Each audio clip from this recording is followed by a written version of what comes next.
Hello, everybody, or rather, I suppose I should say, hello, Internet, for this time. Welcome to Lightning Wing Productions. My name is Lightning, and today I'll be your guide into the world of theories. Not that long ago, one of the biggest YouTubers ever, Matpat, actually announced that he would be retiring. This has been a direct donkey punch to the heart. Like many others, for me, Matpat has been one of the biggest YouTubers to basically affect how I've grown and how I think.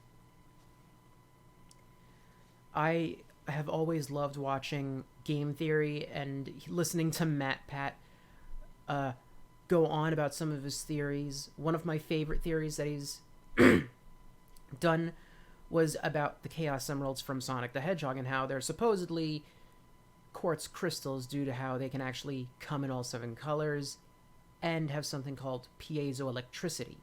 Learn something new every day. But to hear that Matpat is actually retiring, it's heartbreaking. A lot of other people on YouTube have noticed a growing trend where a lot of people are stepping down and retiring. Personally, I wish that instead Matpat was announcing that he would be stepping down a little bit and would be doing the theories less often instead of a full-blown retirement. I understand that he wants to spend more time with his family, his wife and his son Ollie, but at the same time, I don't want to have to say goodbye to him. The best way I can think of this is when we heard that Charles Martinet was going to be stepping down as the voice for Mario. It's a good thing that both of these people, Matpat and Charles Martinet, are both alive, well, and healthy, but it's sad that we'll never get to enjoy them the same way anymore. With Charles Martinet, he moved on to being something called, I think, a Mario ambassador, whatever that is. I think it's basically him just coaching the new people on how to do the voices correctly. But with Matpat, I heard something that he's supposedly going to be doing a lot less, and it's going to be behind the scenes, so we're not going to be actually seeing or hearing him at all, if ever. But it is heartbreaking. But again, I don't blame him for wanting to spend more time with his family. Nobody wants to have to work their entire life, even if it's a job you love doing. There's the saying that says, if you find a job you love doing, you'll never work a day in your entire life.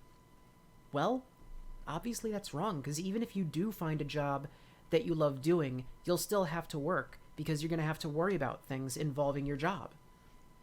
And that's something that Matpat has voiced in his original video, where he always tries to look for something he can turn into another theory. And truth be told, a part of me thinks he still loves doing that, but he has to turn it into a video, which is the unfortunate part. And I think that kind of takes some of the joy out of theorizing for him. That's more of a guess, though. Even the things you love can be, I don't know about ruined, but messed up a bit. I guess a good way to explain that is by referencing an old cartoon, Foster's Home for Imaginary Friends. When one of the main characters tries to profit off of these cookies that are supposed to be a once in a while special thing, they lose how special they become. I actually think it's funny that Matpat even referenced Doctor Who when he mentioned how he's passing on the torch, so to speak. In fact, part of me wonders if he's gonna do a literal passing of the torch, like a real torch with real fire, or he's just gonna get one of those prop toy Minecraft torches. Like, don't I have one of those? I have one of those somewhere. But I'm sure you've seen this toy before. It's essentially a light-up Minecraft torch toy. Maybe he'll, as a joke, literally pass that thing on to somebody, like hand it over to them as if to symbolize handing over the channel. Or should I say channels, because there's 4 of them now. Game theory, film theory, food theory, which, bit of an odd one, and style theory, even more odd. But yeah, it is definitely going to take some time to get used to, not just to losing Matpat, but to gaining 4 new voices, for one for each theory channel, I believe. I actually am a fan of Doctor Who, and when the 10th Doctor, played by David Tennant, was regenerating into Matt Smith, that took some time to get used to, because I loved the way David Tennant portrayed the Doctor. And same thing here. It's going to take time for me to get used to not just losing Matpat, but gaining 4 new different voices.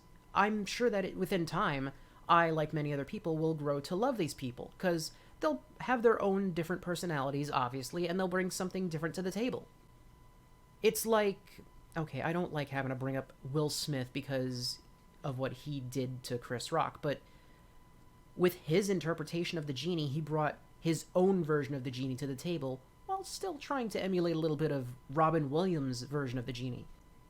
This isn't just going to be like a farewell video. I'm actually going to give my own theory on something. Something that I've always dreamed of doing was collaborating with Matpat at some point in the future, if by some miracle my channel ever got big enough to collaborate with someone like Matpat or Markiplier or even Jacksepticeye. But seeing how Matpat's retiring, I may never get to see that dream. So I might as well share with you guys a theory that I have on one of my favorite movie franchises. And hey, maybe if I'm lucky, I'll get the official Matpat theorist seal of approval before he actually steps down. I guess you can see this as a way to honor the time that we've had with him. Basically throw my hat into the ring, so to speak, as a potential theorist. So yeah, to basically honor the time Matpat has spent being our main go-to theorist, I'm going to give you my theory about one of my favorite fictional trilogies ever, Back to the Future. Now, we all know the movies 1, 2, and 3. For those of you who don't, spoiler warning, obviously. Now, my theory is that Doc Brown knows everything. So, sort of. He at least knows everything that's going to happen in the future, up to a point at least. And even when I do finish explaining that part, I'll go a little bit further, just to basically take care of the last bit that needs explaining. So let me begin. We're going to start this theory by looking at things from Doc Brown's point of view. Specifically, the Doc Brown from 1955. I might get confused at some point, so forgive me if I mess up. Because these years all seem to end in 5s. Now, we start on the night that Doc Brown was hanging the clock in his bathroom and bumped his head on the toilet. We all know the story. He told Marty at the beginning of Back to the Future Part 1. Here's the clip. Yes, of course, November 5th, 1955. Why? I don't get what happened. That was the day I invented time travel. I remember it vividly. I was standing on the edge of my toilet, hanging a clock. The porcelain was wet. I slipped, hit my head on the edge of the sink, and when I came to, I had a revelation, a vision, a picture in my head, a picture of this. This is what makes time travel possible. The flux capacitor. Now, from the point of view of Doc from 1955, he goes about the rest of his day. Then all of a sudden, some random teenager knocks on his door, and he tries to basically use him as a guinea pig for his mind-reading device. But we all know what happens. Doc doesn't guess anything right, and Marty breaks the news that he came from the future in a time machine that Doc made. Now, obviously, Doc gets upset. Not just because his device didn't work again, but because he probably feels like this is one of the many people who have come to poke fun at him for his crackpot theories. I mean, if nothing ever seems to work, he seems like a mad scientist, like a crackpot, a lunatic, and people probably ridicule him for that all the time, which is why he got all upset. Not just because his current invention didn't work again, but because somebody has yet again come to ridicule him. So then we see this happening. Then tell me, future boy, who's president of the United States in 1985? Ronald Reagan. Ronald Reagan? The actor? Then who's vice president? Jerry Lewis? I suppose Jane Wyman is the first lady. Whoa, wait, Doc! And Jack Benny is Secretary of the Treasury. Doc, you gotta listen to me. I got enough practical jokes for one evening. Good night, future boy. But then Marty says this. No, wait, Doc. Doc, the bruise in your head. I know how that happened. You told me the whole story. You were standing on your toilet, and you were hanging a clock, and you fell, and you hit your head on the sink. And that's when you came up with the idea for the flux capacitor, which is what makes time travel possible. Okay, I'm just going to say this right now. Christopher Lloyd did not get paid enough for that reaction. That reaction says it all. It says, what did you just say? It says, where do you know that? It says everything that needs to be said and then some. He did not get paid enough for that one reaction. So of course, since there's no way Marty could have known any of this, Doc decides to humor him and let Marty lead him to the time machine that he's hidden. He sees the time machine, something that obviously he's never seen before. Cars looked different in 1955. And when he tells Marty about the flux capacitor and the drawing he drew, Marty shows him it and something that works. That's why he's so ecstatic.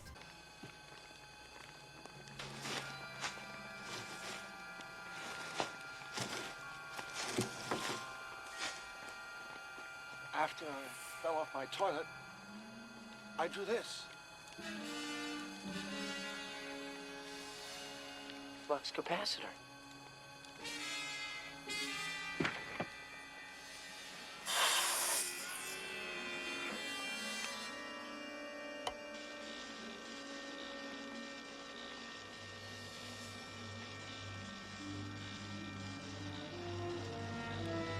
It works!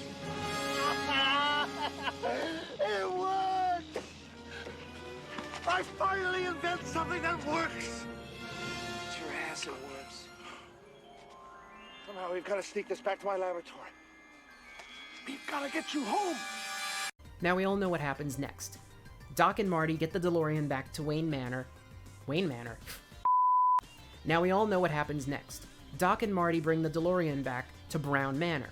And somehow they manage to hook up Marty's camcorder from 1985 up to a TV from 1955. I don't know how that's possible. But Doc manages to see the footage of his older self from the future in 1985, and that's when he learns about how the flux capacitor needs 1.21 gigawatts of electricity. We know about the lightning bolt, and things move forward. Now, throughout the movie, Marty is obviously trying to tell Doc about his future and how he's gonna get shot by the Libyan national terrorists he screwed over on the night he goes back. But of course, Doc says this. Listen, Doc.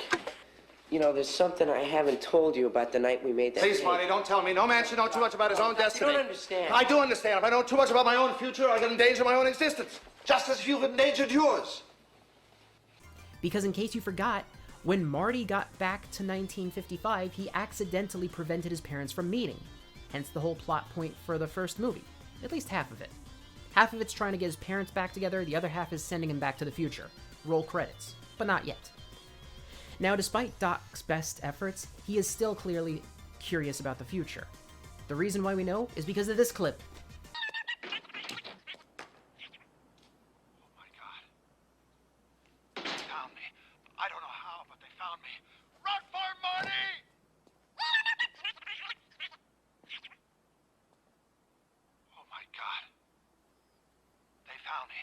I don't know how, but they found me. Run for it, Marty! Doc? Oh, hi, Marty. I didn't hear you come in. Fascinating device. It's video unit.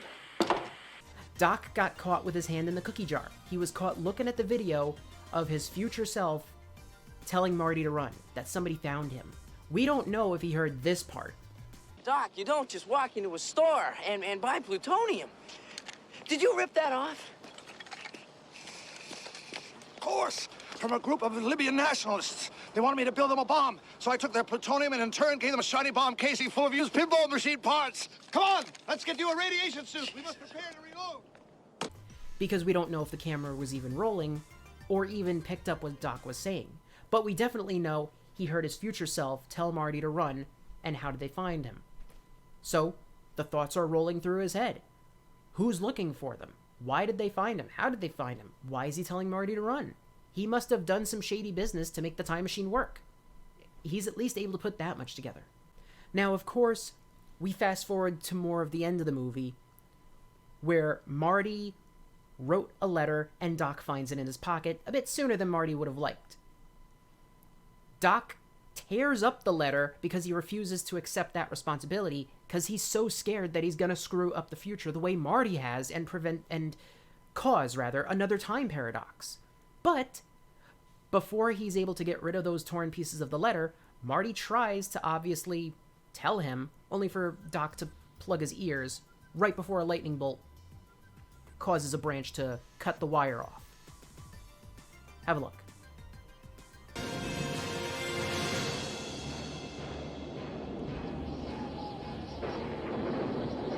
What's the meaning of this?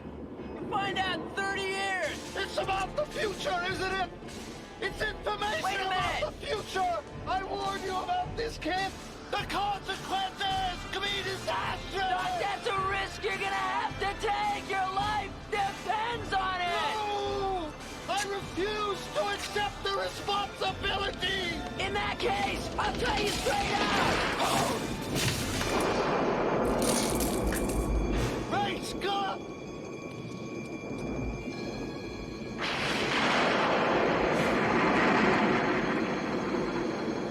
You get the cable! I'll throw the room down to you! Right! I got it!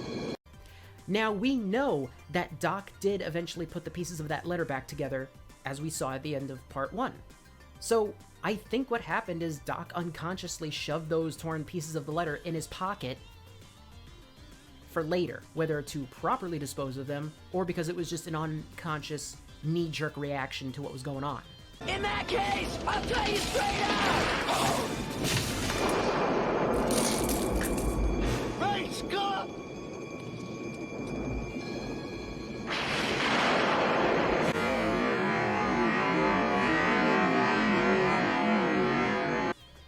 We all know what happens afterwards. Doc climbs on top of the clock tower, hooks the wires around the clock hands, which is probably why it got screwed up in the first place, nearly gets struck by lightning himself, and helps Marty get back to the future.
But then, of course, we jump to the end of part 2.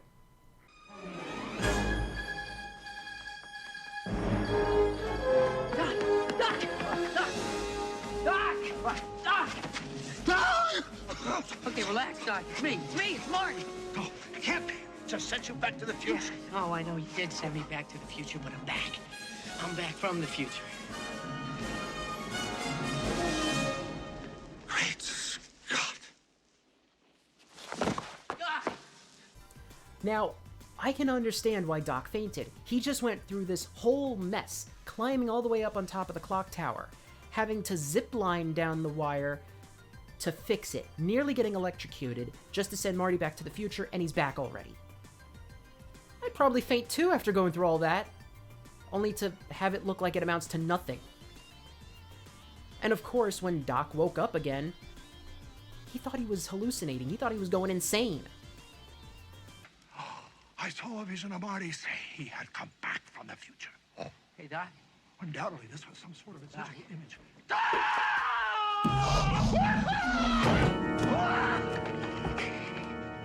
Doc, calm down, okay? Just calm down. It's me, it's Marty. No, it can't be you. I sent you back to the future. Hey, Doc, that's right, but I came back again. I came back from the future. Don't you remember last night? You fainted. I brought you home. This can't be happening. You can't be here. It doesn't make sense for you to be here. I refuse to believe that you are here.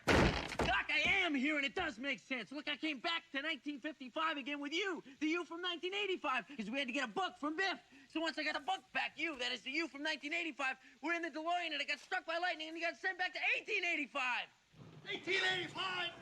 1885. It's a very interesting story, future boy. But there's just one little thing that doesn't make sense. If the me of the future is now in the past, how could you possibly know about it? You sent me a letter. But of course, before he can react, Marty presents him with yet another letter. But of course, this time, for some reason, Doc doesn't question and just reads the letter. He's probably given up, he's defeated, and it's probably because of the fact that it's from his future self, rather than from Marty, that he's decided to read it. So of course, he learns how his future self gets sent to the Old West in 1885. Dear Marty, if my calculations are correct, you will receive this letter immediately after you saw the DeLorean struck by lightning. First, let me assure you that I am alive and well. I've been living happily these past 8 months in the year 1885. The lightning bolt that hit the DeLorean caused a gigawatt overload, which scrambled the time circuits, activated the flux capacitor, and sent me back to 1885. The overload shorted out the time circuits and destroyed the flying circuits. Unfortunately, the car will never fly again. It actually flew. Yeah, well, you had a hover conversion done in the early 21st century. Incredible. I set myself up as a blacksmith as a front while I attempted to repair the damage to the time circuits. Unfortunately, this proved impossible because suitable replacement parts will not be invented until 1947. However, I've gotten quite adept at shoeing horses and fixing wagons. 1885. Amazing. I actually end up as a blacksmith in the Old West. Pretty heavy, huh? I have buried the DeLorean in the abandoned Delgado mine adjacent to the old Boot Hill Cemetery as shown on the enclosed map. Hopefully, it should remain undisturbed and preserved until you uncover it in 1955. Inside, you will find repair instructions. My 1955 counterpart, that's me, should have no problem repairing it so that you can drive it back to the future. Once you have returned to 1985, destroy the time machine. Destroy it? Yeah, well, it's a long story, Doc. Do not. I repeat, do not attempt to come back here to get me. I am perfectly happy living in the fresh air and wide open spaces. And I fear that unnecessary time travel only risks further disruption of the space-time continuum. And please take care of Einstein for me. Einstein. He's your dog, Doc. Einstein. It's what you call your dog in 1985. I know you will give him a good home. Remember to walk him twice a day and that he only likes canned dog food. These are my wishes. Please respect them and follow them. And so, Marty, I now say farewell and wish you Godspeed. You've been a good, kind, and loyal friend to me, and you made a real difference in my life. I will always treasure our relationship and think on you with fond memories, warm feelings, and a special place in my heart. Your friend in time, Doc Emmett L. Brown, September 1st, 1885. I never knew I could write anything so touching. No, Doc, it's beautiful. So Doc and Marty go to the graveyard, go into the mine shaft, dig out the DeLorean. Just occurred to me, Marty, since I end up in 1885, perhaps I'm now in the history books. I wonder, could I go to the library and look myself up in the old newspaper archives? I don't know, Doc. You're the one that's always saying, you know, it's not good to know too much about your own destiny. You're right, Marty. I know too much already. Better that I not attempt to uncover the circumstances of my own future. Oh yeah, and they find out that Doc's future self got killed in the past over a matter of $80 by getting shot in the back by Buford Mad Dog Tannen. What kind of a future do you call that? So, of course, Doc now knows he's gonna die. He knows how he's gonna die. He knows where he's gonna die, when he's gonna die, kind of. But he knows how he's gonna die, and when. He's gonna die in 1885 by getting shot in the back over a matter of $80 by someone named Mad Dog Tannen. That's it, cat's out of the bag. Kind of. So, of course, after going to the library to dig up some information, specifically on Mad Dog Tannen and Marty's family, and to make sure it's not another Doc Brown, they then send Marty back into 1885 so he can rescue Doc. And now, the Doc of 1885, and now the Doc of 1955 is all by himself. Marty's gone for real now. Doc has nothing to do except live his life until he meets Marty again. So, he eventually goes to do his laundry and finds the torn pieces of the letter in his pocket and says, What the hell? So he finally goes through the effort of putting the pieces back together like a puzzle, reading the letter to find out that he gets shot the night Marty went back. Wait, what? He just found out he was going to get shot in the back over a matter of $80 from Buford Mad Dog Tannen all the way back in 1885, which is his future. How is he going to get shot on the night Marty went back? That's when it hits him. He's supposed to survive that shooting. That's when he accepts that he's supposed to learn the future. At least to some degree. I mean, why would Doc accept the fact that he's going to learn about the future in the first place in the video? I mean, he's clearly curious. This is when Doc accepts the fact that he's supposed to learn about the future. Why else would he have made a time machine in the first place? To learn about the future. And he can't accept learning about the future if he knows it's going to endanger his own existence. Which is the whole reason he was refusing to let Marty tell him his future. So, Doc starts preparing. He starts putting all kinds of hard work and effort into recreating the DeLorean time machine that he has been working on already, so he already basically knows it inside and out.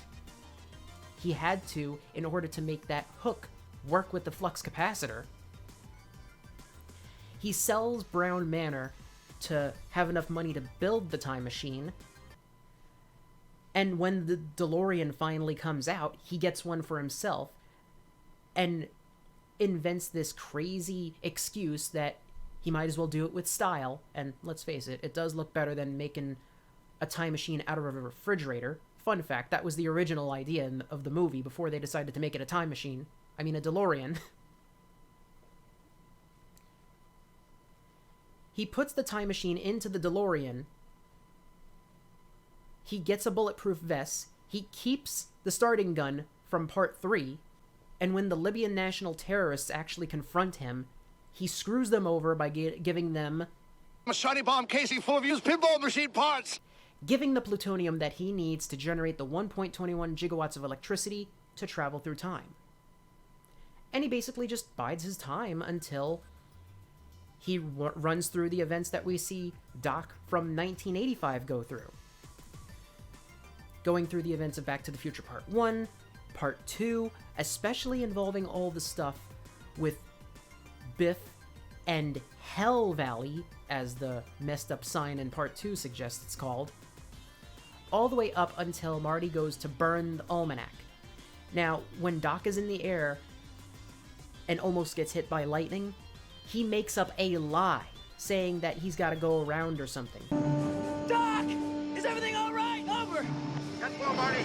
But it's very miserable flying weather, much too turbulent to make a landing from this direction. I'll have to circle around and make a long approach from the south. That is a lie. Doc knows that he is meant to get struck by lightning here. He doesn't land, even though he very well could do so right then and there. He's not that high in the air. Sure, it might be a little windy, but it doesn't seem that windy. He could easily land the DeLorean. He is lying because he is waiting to get struck by lightning. He knows he's supposed to get struck by lightning. If he avoids it, then he's just going to create a time paradox. So he allows himself to get struck by lightning on purpose because he knows he's going to get sent to the year 1885. So, of course, once again, Doc goes through the motions. He hides the DeLorean in a place where he can have Marty find it in the future where he left him by accident. Whoops, didn't exactly think that through all the way. Although, he does know he's going to write the letter, so I guess that's already predetermined, pre-laid out.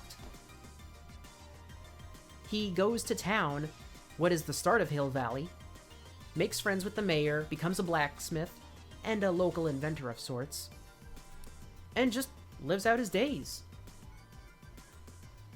But, I don't know why, but for some reason, Doc still tries to convince Marty to go to his own time and leave him there. Maybe he's just content and happy.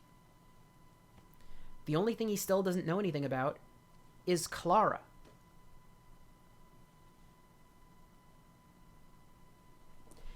Now, Doc had to at least be in the middle of writing this letter, possibly when Marty arrived. Otherwise, he would have sent it to the post office, yet he hadn't met Clara yet.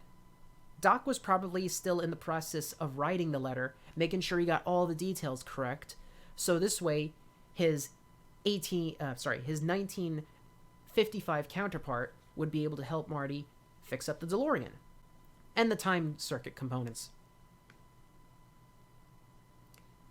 Now, obviously, we see Doc rescue Clara and fall in love with her.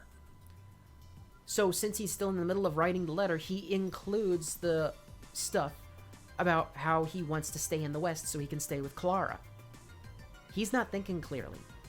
All the blood's going somewhere else. Yeah, in here. What'd you think I was talking about, huh?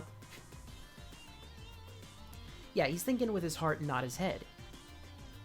He wants to be with Clara. He wants to stay in the West and stay with Clara, so he's trying to prevent Marty from even coming by including it in the letter. But all he's really doing is perpetuating a time loop. Is perpetuating the right word? I hope so. So yeah, we all know what happens next. Doc and Marty hijack the train, and of course, they send Marty back to the future, and Doc lives happily ever, making a new time machine out of the train with Clara. And boom, there you have it. Doc knew everything that was going to happen because it was a time loop, a massive time loop that spanned across 3 different movies, mostly connecting 1 and 3 and a little bit of the ending at number 2. But hey, that's just a theory, a film theory. It actually feels satisfying to say that myself. I can only hope that Matpat is able to see this video and give me the official Matpat theorist seal of approval. That would make my day. I do gotta say though, as far as Matpat goes, it is gonna be really sad to see him go. It's like saying goodbye to a really good friend.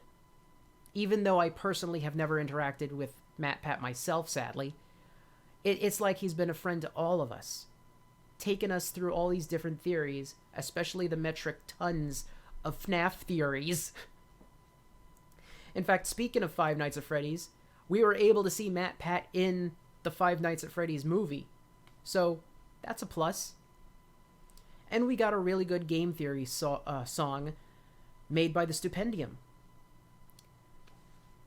But still, when Matpat does eventually leave, I don't know if I'm going to be able to keep it together. I'm probably going to break down and just cry my heart out, knowing that it'll be the last time we see Matpat properly. Who knows? Maybe Matpat will make his own personal Twitter account. And yes, I'm one of the people who refuses to call it anything but Twitter. But maybe that's something that'll happen. Maybe Matpat will make himself a personal Twitter account to stay connected with some of us. I mean, take a look at Adam Savage from the Mythbusters. He made his own personal YouTube channel after Mythbusters ended, and he still makes videos every now and then just having fun, connecting with people. Maybe if we're lucky, Matpat will do something similar. Whether it be making his own personal YouTube channel or a Twitter account, at least that's what I'm hoping for. But one of the bigger things that I'm hoping for is that maybe he'll come back to us one day. I know for a fact that Matpat loves making theories. And maybe he'll come out of retirement one day, if we're lucky. Sure, he might not be as active as he used to be, But maybe he'll be the one theorist that comes back. I mean, take a look at Super Planet Dolan.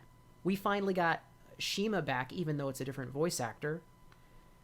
And people have come back after years for things, so who knows? Maybe it's possible that Matpat might come out of retirement at some point in the future. Another thing I actually do hope is that his son Ollie winds up becoming a theorist too. He apparently knows a lot about FNAF, according to him.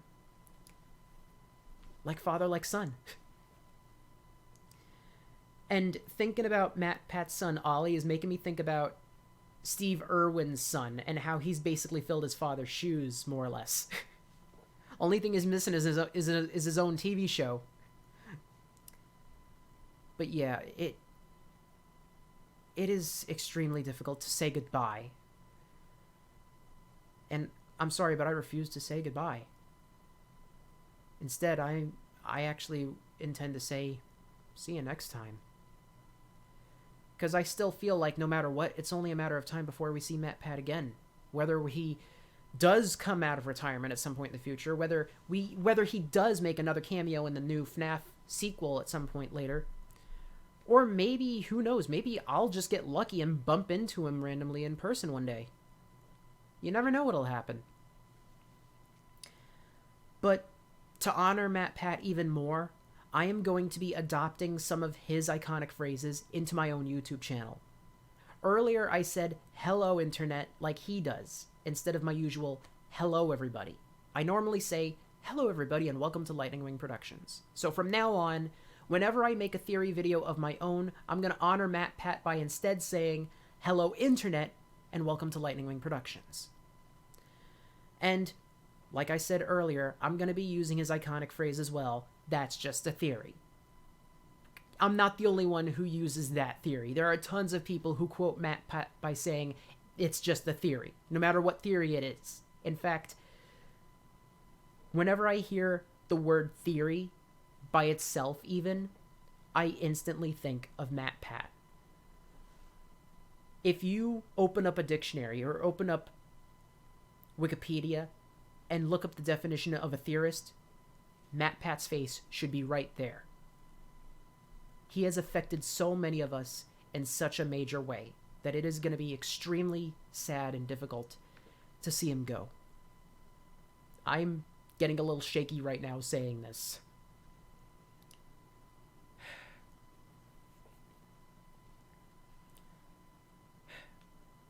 I don't know what else to say other than, Matpat, if you're looking at this video, we are all gonna miss you very much. Thank you everybody for watching. The internet is not gonna be the same when Matpat leaves us. If you enjoyed this video, then hit the like button. If you want to hit 07 or 07 in the chat to pay your respects to Matpat, even though he's not dying, he's just retiring, then go ahead.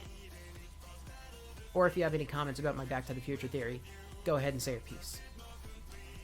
And of course, hit the subscribe button if you want to see more videos. Gotta say that stuff at the end of the video. I am Lightning of Lightning Wing Productions, and until next time, I will see you all in the next video. Keep gaming, keep theorizing, especially you, Matpat. Even if you're retiring, you keep theorizing, because that is who you are. We'll miss you, dude.